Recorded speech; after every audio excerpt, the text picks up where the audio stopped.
Hello दोस्तों, स्वागत है मेरे चैनल इमोर्टल में। आज हम चर्चा करेंगे making of the constitution part 2 के बारे में।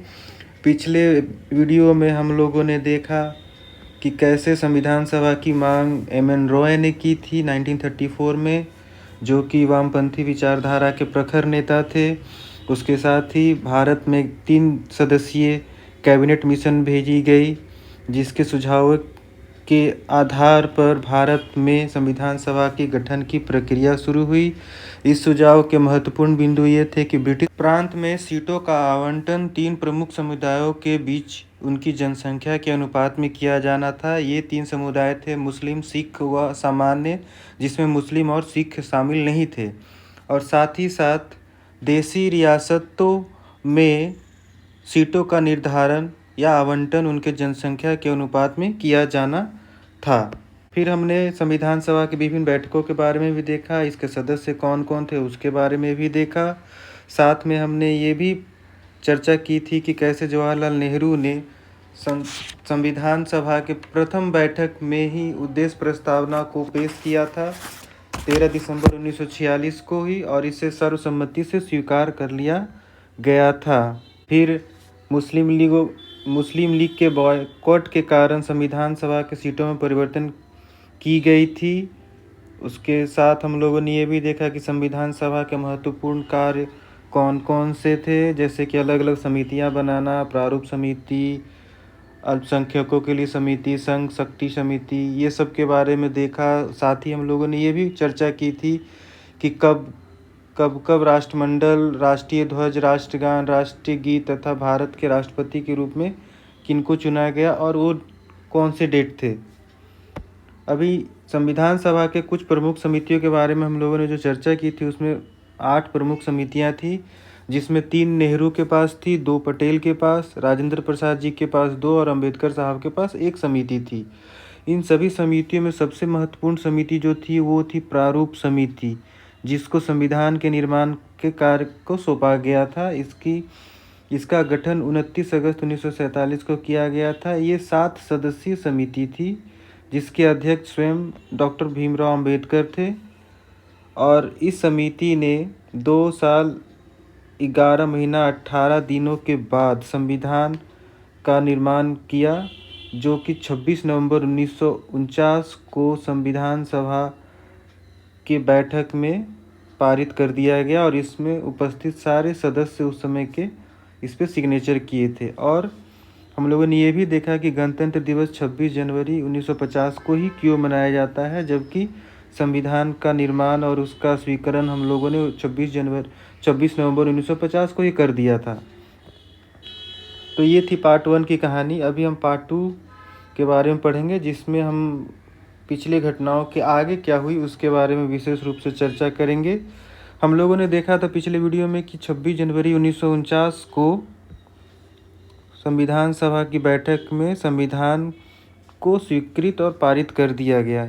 ये डेट 26 नवंबर 1949 को 26 नवंबर 1949 को संविधान के लागू होने के साथ ही नागरिकता चुनाव, तदर्थ संसद, अस्थायी परिवर्तनशील नियम तथा छोटे शीर्षकों से जुड़े कुछ प्रावधान अनुच्छेद 5, 6, 7, 8, 9, 60, 324, 367, 366, 379, 380, 388, 391, 392 और 393 को स्वतः ही लागू कर दिया गया था। मतलब टोटल 15 अनुच्छेद स्वतः ही लागू हो गए थे। शेष प्रावधान एवं अनुच्छेद 26 जनवरी 1950 मतलब गणतंत्र दिवस के दिन लागू हुए थे। अभी कुछ संविधान सभा से जुड़े रोचक और आवश्यक तथ्य हैं, जो कि अक्सर ही कॉम्पिटिटिव एग्जाम में पूछे जाते हैं। संविधान सभा में हाथी के प्रतीक को मुहर के रूप में अपनाया गया। ये बहुत ही इम्पोर्टेंट है, अक्सर ही पूछा जाता है कंपटीशन एग्जाम्स में। और सर B.N. राव को संवैधानिक सलाहकार बनाया गया था संविधान सभा का। L.N. मुखर्जी को मुख्य प्रारूपकार के रूप में पदवी दी गई थी। अभी संविधान के निर्माण के दौरान संविधान का लेखीकरण, मतलब उस समय तो कंप्यूटर था नहीं, तो उस समय हाथों से ही लिखा जाना था संविधान। तो ये कौन, किसकी जिम्मेदारी होगी संविधान को लिखने की तथा इसके अलंकरण की जिम्मेदारी किसकी थी, तो उसके बारे में हम लोग चर्चा करेंगे। प्रेम बिहारी नारायण रायजादा, ये नाम आप हमेशा ही याद रखिएगा। ये संविधान के प्रमुख कैलीग्राफर थे, मतलब सुलेखक थे। इन्होंने इटालिक शैली में हैंड रिटेन मूल संविधान को लिखा, ठीक है। और संविधान के सौंदर्यीकरण, मतलब मूल संस्करण के सौंदर्यीकरण एवं सजावट का कार्य शांति निकेतन के कलाकारों द्वारा किया गया था, मतलब नंदलाल बोस और बिहुवर राम मनोहर सिन्हा जी के द्वारा किया गया था। अभी ये दो नाम क्यों आते हैं उसके बारे में चर्चा करते हैं। मूल प्रस्तावना, मतलब जिसको ये पिक्चर में दिखाया भी गया है, ये पिक्चर, उसको प्रेम बिहारी नारायण रायजादा ने हस्तलिखित किया तथा ज्यामितीय सौंदर्यीकरण बिहुवर राम मनोहर सिन्हा ने किया।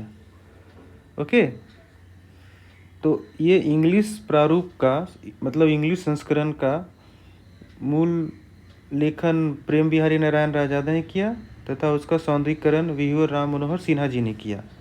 अभी आप इस पिक्चर में देख सकते हैं, यदि आप इसे जूम करेंगे तो आप इसमें पाएंगे कि इसमें एक डेट मेंशन किया हुआ 26 नवंबर 1949, जिस दिन संविधान को हम लोगों ने स्वीकार किया था। और इसमें लिखा हुआ है, in our constitution assembly this 26 day of November, that is November 49, do hereby adopt, enact and give to ourselves this constitution। Okay, तो ये प्रियम्बल है संविधान का, मूल प्रस्तावना। ये इंग्लिश में है, हैंड रिटेन है और ये प्रेम बिहारी नारायण रायजादा के द्वारा लिखा गया है। साथ ही इसका सौंदर्यीकरण, जो आप ये डिज़ाइन देख रहे हो, ये ज्यामितीय है, फिर ये कुछ कारीगरी की हुई है, ये सब बिहुवर राम मनोहर सिन्हा के द्वारा किया गया है। ओके, अच्छा, मूल संविधान का हिंदी संस्करण भी लिखा गया, जिसे बसंत कृष्ण वैद्य ने लिखा। सारे हैंड रिटेन थे और इसका अलंकरण नंदलाल बोस ने किया। ये आप एक पिक्चर देख सकते हैं जो कि काफ़ी क्लियर नहीं है, फिर भी आप देख सकते हैं कि ये भी अलंकरण उसका बिल्कुल ही लगभग सेम है, थोड़ा सा अंतर है। और इसकी हैंड राइटिंग हिंदी वाली है, मतलब राइटिंग हिंदी की है, ठीक है। अच्छा, अभी संविधान तो बन के तैयार हो गया, हम लोगों ने इसे स्वीकार भी कर लिया, गणतंत्र दिवस भी 26 जनवरी 1950 को घोषित कर दिया गया। लेकिन संविधान बनने के तुरंत बाद ही इसकी आलोचना भी शुरू हुई। संविधान की भी आलोचना शुरू हुई तथा संविधान सभा की भी आलोचना शुरू हुई। तो इस पार्ट में हम सिर्फ संविधान सभा की आलोचना ही पढ़ेंगे। तो पहली आलोचना तो यह हुई कि यह प्रतिनिधि निकाय नहीं थी, मतलब आलोचकों ने दलील दी कि संविधान सभा प्रतिनिधि सभा नहीं थी, क्योंकि इसके सदस्यों का चुनाव भारत के लोगों द्वारा वयस्क मताधिकार के आधार पर नहीं हुआ था, ठीक है। फिर दूसरी सबसे बड़ी आलोचना हो रही थी कि ये संप्रभुता का अभाव है इस संविधान सभा के अंदर में। तो इसमें कुछ हद तक सच्चाई भी थी, क्योंकि ऐसा भी कहा जाता था कि संविधान सभा अपनी बैठकों से पहले ब्रिटिश सरकार की इजाज़त लेती थी और ये संविधान सभा ब्रिटिश सरकार के प्रस्ताव के आधार पर ही गठित हुई थी, जो कि सच्चाई थी। तीसरी जो आलोचना की जाती है कि ये संविधान सभा कुछ भी नहीं है, समय की बर्बादी है, क्योंकि कुछ लोगों ने बोला कि अमेरिका में तो संविधान सभा ने मात्र 4 महीने के अंदर संविधान का गठन कर दिया, तो संविधान की रचना की, जबकि भारत में तो पता है आपको 2 ईयर्स 11 मंथ 18 डेज लग गए थे और 64 लाख भी खर्च हुए थे, लास्ट वीडियो में देखा था आपने, ठीक है। जबकि अमेरिका का संविधान 4 महीने में बन के तैयार हो गया था।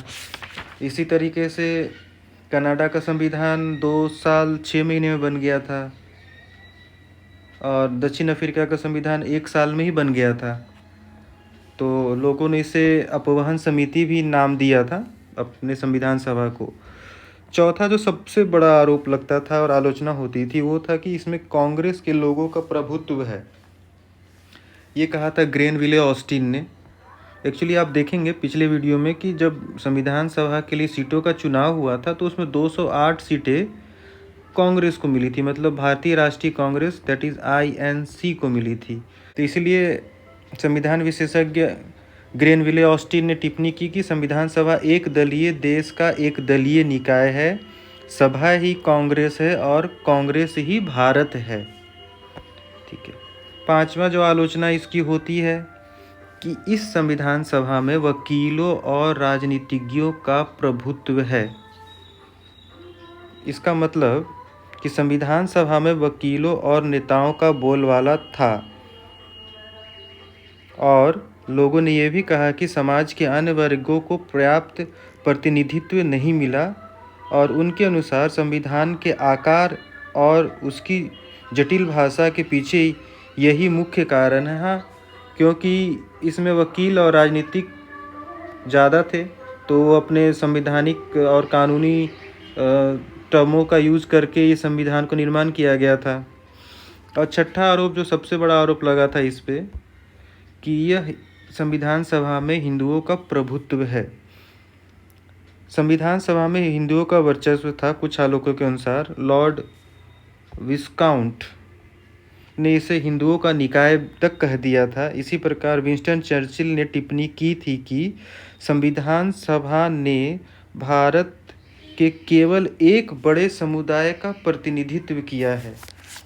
इनका सीधा टारगेट था कि इसमें हिंदू ज़्यादा हैं, बाकी अल्पसंख्यक जैसे मुस्लिम और सिखों की संख्या नहीं के बराबर थी। तो इस प्रकार से संविधान सभा के बनने के साथ साथ ही इसकी आलोचना भी पुरजोर तरीके से हुई थी। अच्छा, एक जानकारी और भी इसमें ऐड ऑन आप कर सकते हो कि संविधान के बनने के साथ ही इसमें हिंदी भाषा के प्राधिकृत पाठ के संबंध में कोई प्रावधान नहीं किया गया था। ठीक है। बाद में 98वें संविधान संशोधन 1987 के अनुसार इसमें हिंदी पाठ का अनुच्छेद 394 जोड़ा गया जो कि भाग 22 के अंतर्गत आता है। ठीक है। तो इसके साथ ही संविधान का हिंदी में अनुवाद भी किया जाने लगा और इस हिंदी पाठ का वही अर्थ लगाया जाएगा जो अंग्रेजी के मूल पाठ में विहित है। यदि अर्थ लगाने में कोई असुविधा उत्पन्न होगी तो राष्ट्रपति इसका उपयुक्त परीक्षण करवाएंगे। और साथ ही में ये भी कहा गया कि संविधान के प्रत्येक संशोधन का जो अंग्रेजी में है हिंदी अनुवाद किया जाएगा तथा इसे हिंदी भाषा का प्राधिकृत पाठ समझा जाएगा।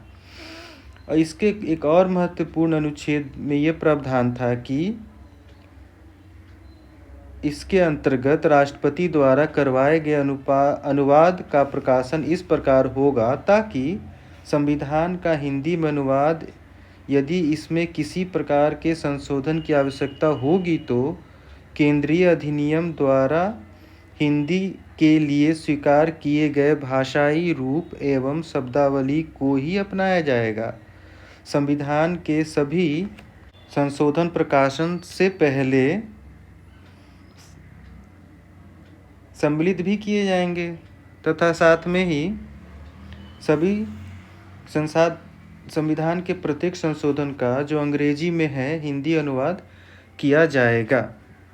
तो इसके साथ ही यह भाग 2 भी आज समाप्त हो जाता है। यदि आपको यह पार्ट अच्छा लगा और इस वीडियो में कुछ भी जानकारी आपको उपयोगी लगी तो आप इस वीडियो को लाइक, सब्सक्राइब एंड शेयर कर सकते हैं।